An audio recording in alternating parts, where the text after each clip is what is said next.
اب ابی بصیر امام جعفر صادق صلوات پڑھ دیں محمد و آل محمد کے شاگرد ہیں اور پریشان آتے ہیں، ٹینشن، دنیاوی مسائل ہیں، دنیاوی مشکلات ہیں، اقتصادی مشکلات ہیں، کہتے مولا میں بہت پریشان ہوں۔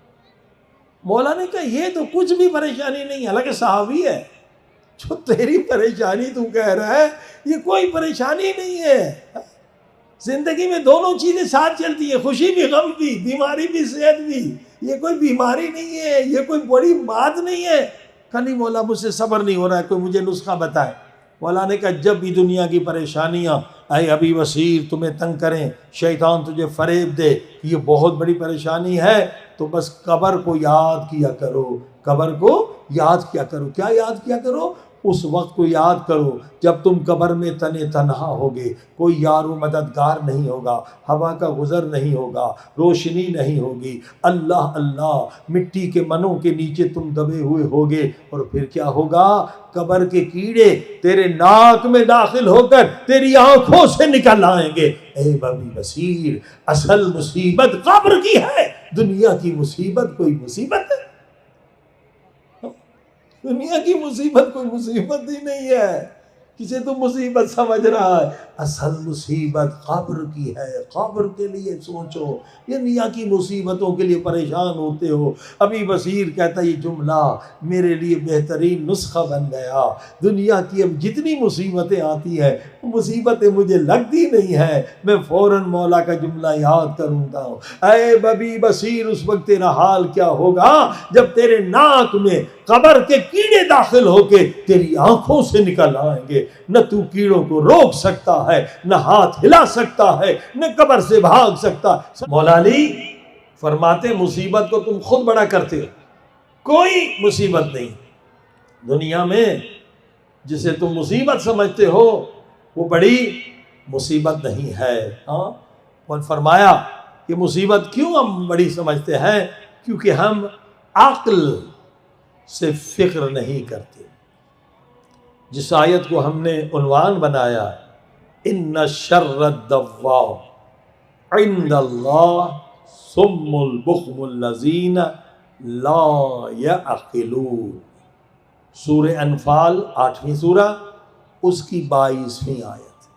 اللہ پاک فرماتا ہے بدترین مخلوق کون سی ہے، سب سے بیکار شریر مخلوق کون سی ہے، بدترین کائنات میں مخلوق کون سی ہے؟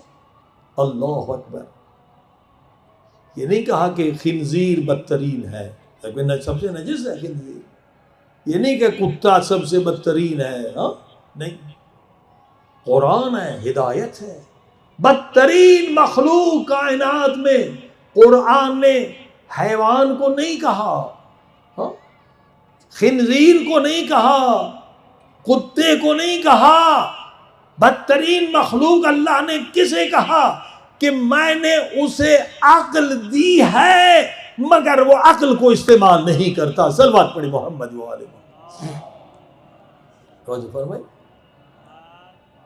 عزیزو، یہ آیت کیا ہدایت ہے، چراغ ہدایت کہ کائنات میں بدترین مخلوق وہ ہے، خدا کہتا ہے میں نے اسے سب سے پیاری چیز، عظیم شان چیز دی ہے، عقل دی ہے، لا یعقلون، مگر وہ عقل سے کام نہیں لے رہا۔ عقل سے جب کام نہیں لیں گے تو چھوٹی چھوٹی باتوں میں ہم ٹینشن میں مبتلا ہو جاتے ہیں اور اسٹریس میں مبتلا ہو جاتے، اپنی زندگی کو برباد کرتے ہیں۔ اب امام موسیٰ کاظم علیہ السلام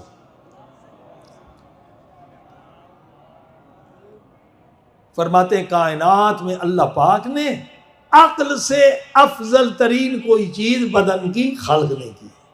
یہ جو ہمارا بدن ہے نا، اس میں افضل ترین چیز کیا ہے؟ عقل ہے۔ اگر عقل کو ہم نے استعمال نہیں کیا تو ہم ہر حیوان سے بدتر ہیں، ہر نجس ترین حیوان سے بدتر ہیں، ہر وحشی ترین حیوان سے بدتر ہے۔ صلوات پڑھی محمد و آلہ۔ عزیزو، اب آپ کے بدن میں سب سے افضل ترین چیز کیا ہے؟ آپ کی عقل ہے۔ اب ایک شمعون اہل کتاب میں تھے، عالم تھے، مسلمان ہوئے نبی پاک کے پاس اور پوچھا کہ اللہ کے رسول عقل کیا ہے؟ عقل کو میں کیسے پہچانوں؟ بہترین حدیث ہے، اور کتاب کا نام تحف العقول۔ تحف العقول کتاب ہے، نہیں معلوم اردو میں ترجمہ ہوا یا نہیں، ہونا چاہیے، بہت اچھی کتاب ہے۔ ہمارے ایک دوست ہیں مصری جرمنی میں، انہوں نے اس کتاب کو جرمنی زبان میں ترجمہ کیا، شیعوں کی کتاب ہے تحف العقول۔ اور آپ سن کے حیران ہوں گے کہ یہ جب جرمنی میں چھپ کے آئی تو ہر سال جرمنی میں ایک کتاب سال کی بہترین کتاب قرار پاتی ہے۔ عیسائی ملک ہے، کوئی مسلمان ملک نہیں ہے۔ جب یہ کتاب انہوں نے پڑھی جرمن لوگوں نے تو ایک سال یہ سال کی سب سے بہترین کتاب قرار پائی۔ ایک شیعت کی فتح ہے کہ شیعہ کتاب جرمنی میں سال کی بہترین کتاب قرار پائی۔ اس میں بحث عقل کی ہے کہ عقل کیا ہے، عقل کے پلر کتنے ہیں، عقل کس میں کھڑا ہے، اور عقل کے حجاب کتنے ہیں، کتنے حجاب ہیں جنہیں ہٹائیں گے تو عقل ہماری کام کرے گی۔ اصول کافی میں بحث ہے عقل کے لشکر۔ عقل کے مقابلے میں کیا ہے؟ جہل۔ عقل کے مقابلے میں جہل ہے۔ عقل کے بھی لشکر بتائے ہیں اہل بیت نے، اور جہالت کے بھی لشکر بتائے۔ صلوات پڑھی محمد و آل محمد۔ تو اس شمعون نے پوچھا اللہ کے نبی مجھے سمجھائیں عقل کیسے کامل ہوتی ہے؟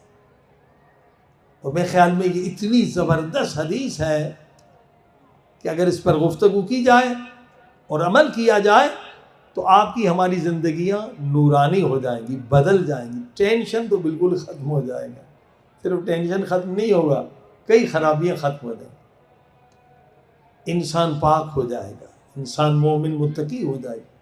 نبی پاک نے فرمایا کہ عقل کے 10 پلر ہیں۔ عقل کے کتنے پلر ہیں؟ 10 پلر ہیں، اور ہر پلر کے پھر 10 پلر ہیں، تو کتنے ہو گئے؟ 100 صفات اگر انسان کے اندر آ جائیں تو عقل انسان کی کامل بنتی ہے، اور جب انسان کی عقل کامل ہو جائے پھر ناممکن ہے کہ انسان کو امام زمانہ کی زیارت نصیب نہ ہو۔ صلوات پڑھی محمد و آلہ۔